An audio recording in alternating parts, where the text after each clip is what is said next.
Simon is my name. Of course, we have Nema, Diana, and we are joined by a beautiful young lady. Yesterday was International World AIDS Day. Me and Diana, we demystified a few myths here and there about HIV transmission, prevention, and possible stigma, and how you can positively live with the virus. Yeah, but again, we thought that would not do that by our own. We needed to bring in an expert who is more knowledgeable about these things. Yes, and we said who would be the right person other than Miss Emmanuela. She's been doing this for the longest time. For the longest time. Yeah, That's she has an heart. organization, and she's very passionate about adolescent children, girl children in the rural areas. And I know for sure that this month you're concentrating on stigma, on the spread of HIV, and how can we be able to help these people survive in this society without feeling affected. Good to have you. Yeah. But for starters, you can introduce yourself with your full titles. Yeah. Your organization, the name of your organization. Yes, it's now. All right, thank you so much. Yes. Well, Emmanuela Enzaru Alaro is my name. Yeah, you from the neck up, yeah? It's different, yeah? All right. Yeah, okay. Enzaru Emmanuela Alaro is my name, and I work for Macro, Uganda. Macro is Marichello Community Health Rights Organization. We are based in West Nile, in Maracha district in specific. Oh, yeah. And I'm a nurse by profession, and I'm an advocate as well when it comes into issues to do with sexual reproductive health and rights, and passionate about HIV. Oh, yes. And it's quite interesting that we commemorated the World AIDS Day yesterday, and we are still continuing to, reflect more in regards to the spread, stigma associated with HIV, AIDS, and all that. So as Macro, we deal in health rights and economic empowerment of the vulnerable girls and women in the grassroots community levels of West Nile region. Yeah. Otherwise, it's a pleasure to be with you here, and I hope to have a lot to discuss with you. Thank you so much. Well done. Way to go. You rarely find a person that is in the field of nursing and who is practicing actually, but also very passionate about the people in the villages, and reaching out to them, speaking to them, encouraging them at such a young age. Yeah, good to see you. Thank you so much. Yes. Speaking of AIDS, now the whole month, I'm glad that you dedicated to people with AIDS, but also sensitizing people. What is AIDS, and who is liable to get AIDS? Is it for certain people? Is it that there are people that are immune to it? What is generally? Let's get a whole picture of HIV AIDS. Well, now when we talk about HIV AIDS, it's, when someone hears about HIV AIDS, it's like, well, but then this is, it has become something, should I say normal, within our communities. It's an infection, HIV. Okay, now when we talk about AIDS, that becomes an advanced stage of HIV. It now becomes in a disease. Also, you can have HIV and not have AIDS. Yes. Because when you have HIV and you don't really get the proper treatment, when you don't adhere to the medications, you're liable to getting AIDS, which is an advanced stage. Oh. Yes. Now, who gets HIV or who can be prone to it? Yes. Anyone. Me and you. Oh, no. So we can get to be victims, or we're liable to acquiring the infection or the disease. So it's not just about most times when we look at someone thin, then you'd be like, this one should be HIV positive. So it does not look at someone being thin or someone big, but then anyone, so long as you don't really protect yourself from, you don't use the appropriate ways of protecting yourself, then you're liable to getting HIV. Okay, so what are the ways I can protect myself, or what are the ways that people get contracted with HIV? Because then we should also start from there, Masanyu, so we can know, once I do ABCD, then I'm liable to getting AIDS. Well, there are quite different ways where someone can be able to get AIDS. One, most times we know it as a sexually transmitted infection. When you have sex with someone who is infected, okay, and is not and now it's quite interesting that lately it is being proven that someone who is on medication, someone who is adhering to medication and is able, will not be able to transmit the infections After a long time? Yes, when they adhere to their treatment and they become non-detectable. When the viral load is being suppressed, the high chance that this person will not be able to transmit this infection. That normally happens after Sexually. how many That years? is only sexually. And that I cannot guarantee the years, but it depends on how Your consistency. someone adheres to the treatment. Yes. But then again, if you are not adhering to your treatment, but again, when you have contact with, blood contact with someone who is HIV positive, even if the person has been adhering to treatment And is non-detectable. it has not been proved yet. So that one there, someone has to be cautious. But sexually, it is proven that someone who is non-detectable cannot be able to transmit the infection. This makes me think that no one is safe, because again, if someone is sick and now I can even go and check them and I cannot find that they're HIV positive, that means I could go ahead and get someone who is HIV. Is it possible? Being non-detectable does not mean that they are not HIV positive. So you always so have when we to check, when we test, do we find the results negative or positive? someone who has already developed the antibodies will always show positive. Oh, Yes. Okay. Yes. Yeah. So it's So you, when you test, you're positive, but you cannot transmit it to Yes. another. You cannot Sexually. pass sexually. You cannot pass it to another person. yes, so long as you are non-detectable. And it, being not detectable comes as a result of properly and committedly adhering to the treatment. Yeah. Yes. What drives your passion for advocating for HIV/AIDS, and how can our listener join the effort now that we're in the month of HIV sensitization? Well, what drives my passion is that I've really seen people being eaten up or consumed by stigma associated with HIV, and I'm like, you know, everyone, as a nurse and as an advocate, I believe that everyone has the reason, or they have the powers, they have all that it takes to be who they are, regardless of their status. So I just feel it within myself that I, as a nurse or as an advocate, I need to stand in with these people. I need to stand out with someone who is probably going through that situation of being stigmatized in something, because I've got to realize that it's stigma that is killing people, not really the HIV itself now. Oh, yeah? Because- Yes. Yeah. because when someone is being stigmatized, they get to isolate themselves. They don't get to have the care that they need. So they become psychologically tortured, which affects their access to care.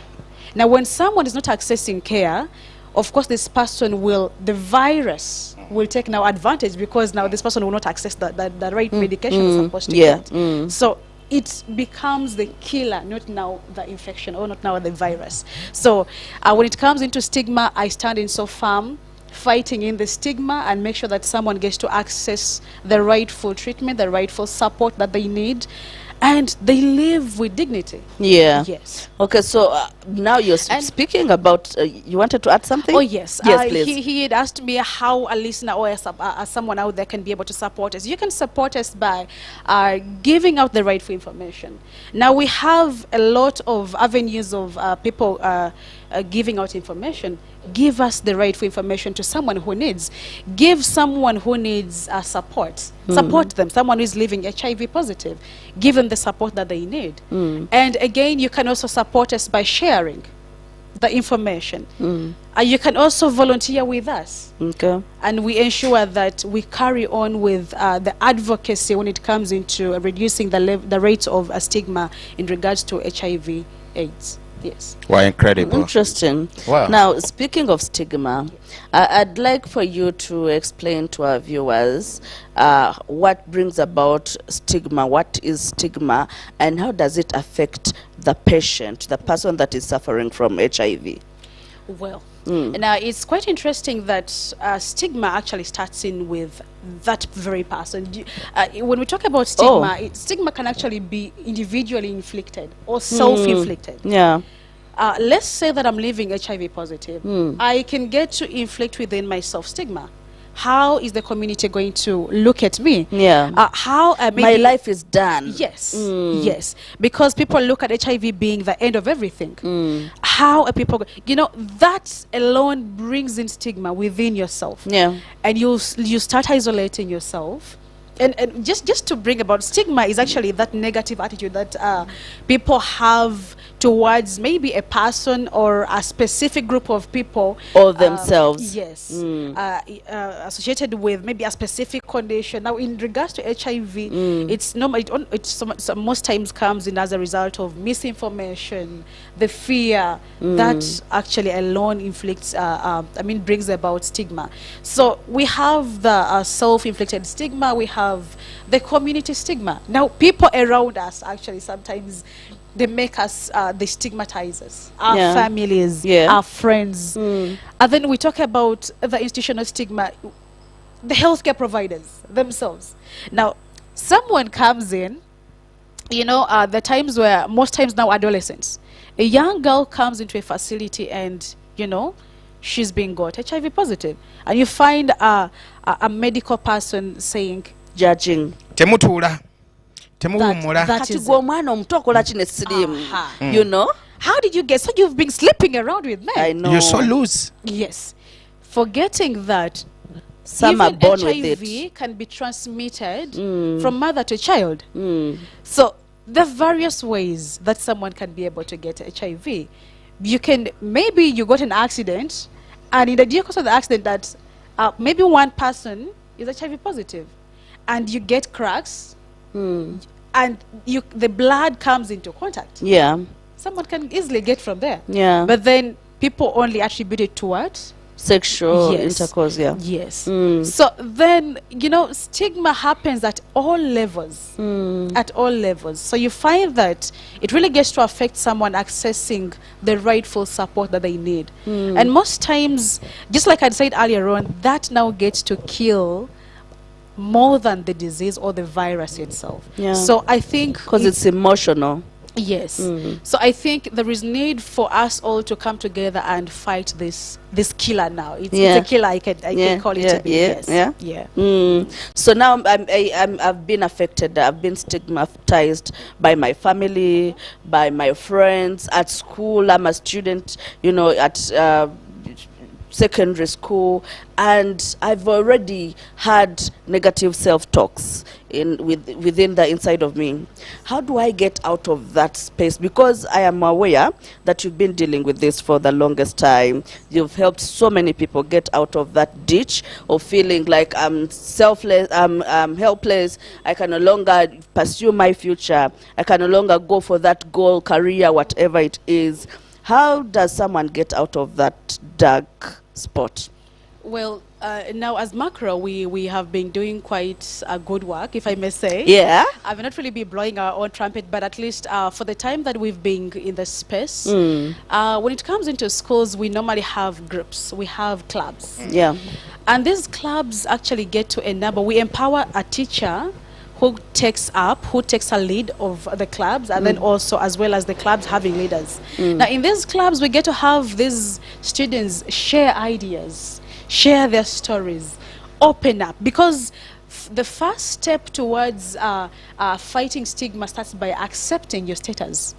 So we also encourage them to accept themselves, accept that this has happened, that something can still be done about it. Yeah. So these clubs have actually helped us to make, it's actually quite bad in schools, because the peers, the fellows get to, they get to give out negative words towards them. Yeah. We've seen students dropping out of school just because of stigma. So the clubs have been of good help to see that the positive living students or the positive living young people get to continue being at school and all that. Supported. Now, yes. Yeah. Now, in communities, we've actually been able to engage with the church leaders, because now these people, the people who always encourage people to have faith, hope, Yeah. they're the ones who strengthen us spiritually. So we've been able to engage the spiritual leaders in ensuring that they help the people to come out of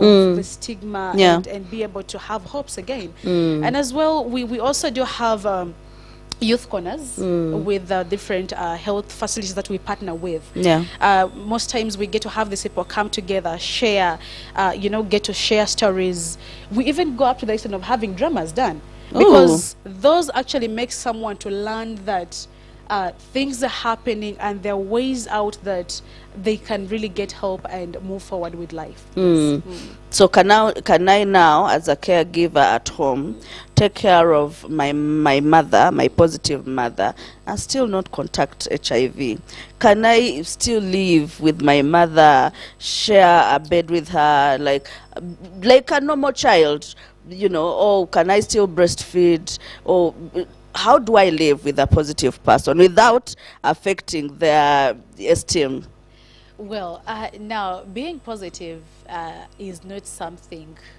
It's not a criminal stuff, and most times people get to feel that It's not leprosy. Even just having a contact with someone will make you get HIV. No, even sharing food. Some people go. We have there are a lot of myths associated with HIV. Yeah. Some people think that even sharing a plate, sharing a cup, sharing a cloth with someone living HIV, with someone positive living, will make them acquire. You can take care of someone who is positive living and you don't get to acquire it, because it's acquired through blood fluid. I mean body fluids like blood and maybe having a sexual contact with someone. But now, that is actually some bit of stigma there. Yeah. Because when you talk about, when I take care of someone living positive, won't I be able to contract? You can take care of that person very well, and you will not be able to contract it. Yeah. It's just a matter of, giving in them that support, that psychosocial support, because they need people around them. They are normal people. They need love. Yes. They are normal people. So hug that person, please shake that hug person's them. hand, shake their hands, pray with them, eat with them, play with them, make them feel wanted, loved in the community. Yeah. That will actually help them to be able to access the care that they need, because they will openly be able to talk with someone else. Yeah, their pains. Yes. Now, speaking of sexual intercourse, you've spoken about it, that is the other way you can contract HIV. Now, in school, where I used to go, most of the children would say, for as long as you've lubricated properly, you can't get. There are so many myths around HIV. So how true is that? Because I want to save a student out there that thinks for as long as you were so well lubricated and engage into sexual intercourse, you won't get HIV. No, this is quite is interesting. It possible? This is And as quite long as you're interesting. circumcised. you said. Hey. Now, let me start by talking about circumcision. Yes, please. Now, circumcision does not completely stop someone from acquiring HIV. It's just a step, or it's just how do I call it? It's one thing that helps you. It reduces your chances Of contracting. HIV. Okay. But it does not completely prevent you from contracting the infection. Just like even using condoms. We tell people that a condom is not 100%, that it will prevent you either from contracting an infection or from getting someone pregnant. When it's not properly used, the high chances that it will burst. Yeah. Now, people talking about the lubrication. Well, you can be lubricated. How long will the lubrication continue to be? So long as you have unprotected sex, You're we liable. say that you are liable to contracting HIV.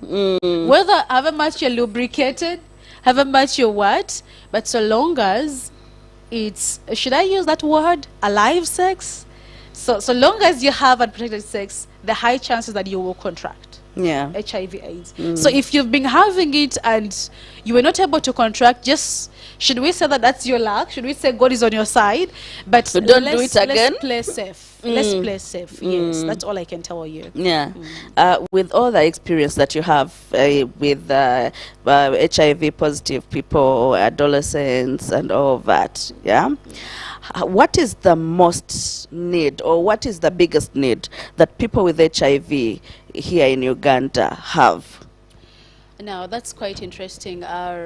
Looking at our, the big blow that came in surrounding the funding and attributed to us accessing the treatment and all that. Yeah. Now, this was a big blow. I believe our people living with HIV, most of them were actually, they were worried. Even us, Uganda, as a country, that brought in a lot of worry.